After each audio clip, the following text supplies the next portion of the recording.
عمر کے 50ویں ڈکیڈ میں خیال آیا کہ نہیں، قرآن کو صرف مولویوں سے پڑھا ہے تو اب ذرا ترجمے کے ساتھ اس کو پڑھوں. اللہ نے ہدایت دی شاید، تو شروع کیا. آپ کو بھی پڑھنا شروع کیا. کوشش کرتی ہوں بہت زیادہ تو، لیکن جو پڑھاتی ہیں وہ بھی بہت اچھی ہیں خیر. لیکن کئی دفعہ ایسا ہوتا ہے کہ جو ترجمہ اور مفہوم ہے اور پھر تفسیر ہے، اس میں کچھ جگہوں پہ بہت سارے سوالات اٹھتے ہیں. تو ابھی جو آج کل ہم پڑھ رہے ہیں اس میں ایک سوال تھا جو میں، دو بلکہ سوال ہیں جو میں آپ سے کرنا چاہ رہی تھی. ایک تھا حضرت موسیٰ علیہ السلام کا جو حضرت خضر کے ساتھ ان کی جو ٹریولنگ تھی وہ واقعہ. اس میں مجھے ایک چیز سمجھ نہیں آ رہی تھی کہ انسان مستقبل کو نہیں جان سکتا، اور پھر اس کے حساب سے فیصلہ مستقبل میں کیا ہونا ہے، فیوچر میں کیا ہونا ہے، اور آپ اب ڈیسائیڈ کر لو اور ایک ایکشن کر دو.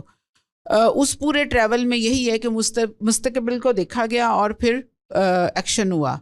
ایک تو یہ کہ انسان فیوچر کے بارے میں نہیں جان سکتا، تو پھر کیوں اللہ تعالیٰ نے یہ حضرت عیسیٰ کو کیوں دکھایا، اور اس کی جسٹیفیکیشن کیا؟ اور حضرت خضر کوئی نبی تھے یا وہ کوئی ہمارے اللہ کا اللہ ہی تھے جو روپ دھار کے آ کے خود انہوں نے یہ ایکشن کیا؟ اللہ تعالیٰ نے اس واقعے میں ایک بڑے سوال کا جواب دیا ہے.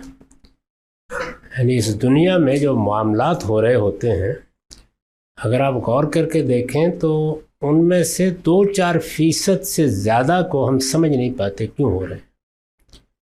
ہم سے غلطیاں بھی ہوتی ہیں، کوتاہیاں بھی ہوتی ہیں.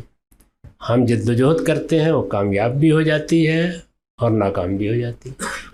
بعض چیزوں کو ہم حاصل کرنا چاہتے ہیں، وہ حاصل نہیں ہوتی. اسی طرح مصائب، تکلیفیں، مشکلات آتی ہیں، اور بعض اوقات وہ صورت ہوتی ہے کہ جو مصیبت بھی آسمان سے نازل ہوتی ہے، پوچھتی ہے خانہ انوری کو جا باشد، ہمارے ہی گھر میں پہنچ جاتی ہے. تو یہ جو صورتحال پیش آتی ہے، یہ پیغمبروں کے لیے بھی باعث تشویش ہوئی. یعنی مثال کے طور پر ایک اللہ کا پیغمبر ہے، اس کو مبعوث کر دیا گیا ہے، وہ ہدایت لوگوں کو پہنچا رہا ہے، لوگ سنتے ہی نہیں، دشمن ہو گئے ہیں اس کے. علم و استدلال کے ساتھ کوئی بات قبول کرنے کے لیے تیار نہیں ہے، یہاں تک کہ اس کی جان کے درپے ہو رہے ہیں، اس کو مارنے کے لیے اٹھ کھڑے ہوئے ہیں. تو یہ جو دنیا میں صورتحال ہے، اس صورتحال میں یہ خیال پیدا ہوتا ہے کہ کیا یہ تمام معاملات اللہ تعالیٰ نے کسی حکمت کے بغیر ہونے دیے ہیں؟ تو وہاں تھوڑا سا پردہ اٹھا کر یہ بتایا گیا ہے کہ پیچھے یہ ہو رہا ہے. یعنی بارہا ہمیں خود تجربہ ہوتا ہے کہ ایک ایسی چیز اتفاقاً سامنے آ جاتی ہے، ہم اندازہ ہی نہیں کر سکتے کہ کیا یہ بھی آ جائے گی سامنے.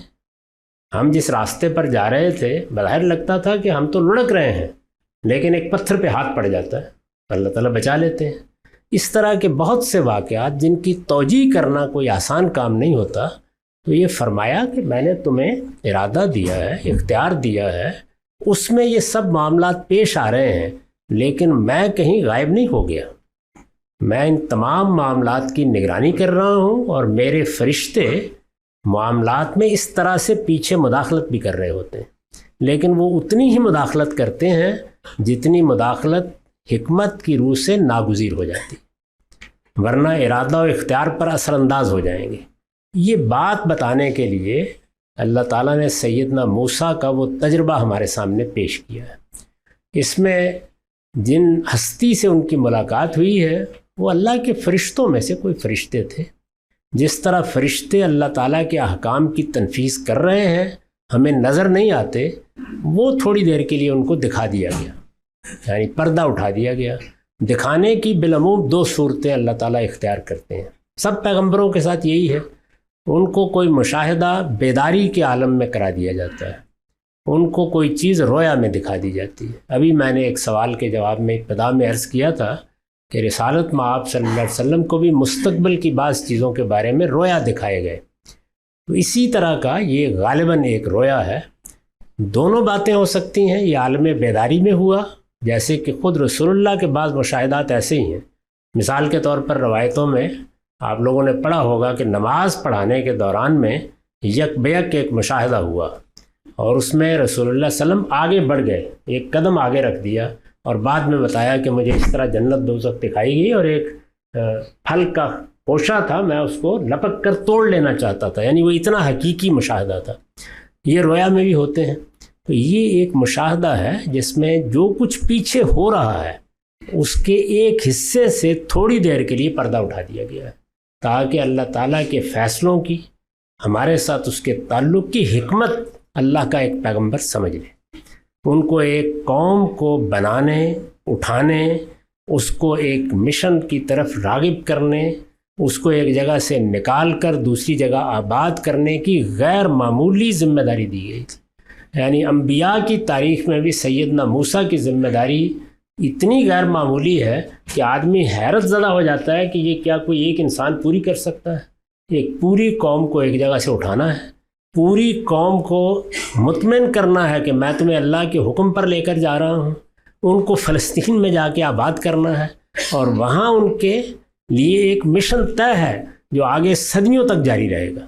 اس کے لیے وہ اٹھے ہیں۔ اس میں یہ ضروری ہوا کہ کچھ پردہ اٹھا کے انہیں بتا دیا جائے کہ مطمئن رہیں، جب آپ اقدامات کریں گے تو جہاں ضرورت ہوگی ہم اس طرح مداخلت بھی کر رہے ہوتے ہیں۔ بس اتنی بات۔